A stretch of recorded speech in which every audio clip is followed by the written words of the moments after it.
Aghori and వర్షినిది కొంచెం అక్రమ సంబంధం లాగానే కనిపిస్తుంది. తాళి కట్టడం వాళ్ళన్నీ విష్ణు గారు చెప్పిన ప్రకారం కలిసి ఉండడం, తనకి గోల్డ్ చైన్ ఇప్పించడం, ఇదంతా చేయడం కూడా మనకి క్లారిటీగా అర్థమవుతుంది వాళ్ళు తల్లి కూతుర్ల బంధంలో లేరు. అలాగే మనం ఈ పిక్స్ చూసినప్పుడు కూడా మనం నిర్ధారణ చేశాము, లేదు వీళ్ళు ఒక రకంగా చూసుకున్నట్లయితే మనకి ఎక్కడ కూడా తల్లి కూతుర్ల బంధంలో లేదు అని చెప్పేసి అన్నాము. కానీ కాదు, కొన్ని విషయాల్లో అఘోరి కూడా మనం మాట్లాడినప్పుడు ఏమన్నాడు, లేదండి మా తల్లి కూతుర్ల బంధమే.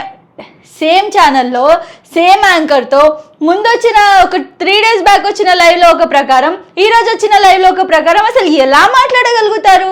అసలు సెన్స్ ఉందా ఏమన్నా? మీరే చెప్పి మీరే ఎలా మాట మారుస్తున్నారు? కనీసం మీరు ఒకప్పుడు నాకేం లేదు మేమిద్దరం ఇదే అండి క్లారిటీగా చెప్తున్నామని చెప్పిన మీరే మళ్ళీ వచ్చేసి అదే లైవ్లో అదే ఛానల్లో అదే యాంకర్ ముందు సిగ్గుందా చెప్పడానికి క్లారిటీగా మేమిద్దరం పెళ్లి చేసుకున్నామని చెప్పేసి? అసలు ఏ సెన్స్తో మీరు ఉన్నారు?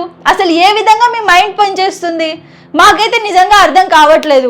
ఎందుకంటే అసలు ఒక మనిషి ఇన్ని మాటలు మార్చగలరా? అసలు ఒక పాయింట్లో లేరా? ఒక స్టిక్ ఆన్ ఒక దాని మీద ఉండిలేరా?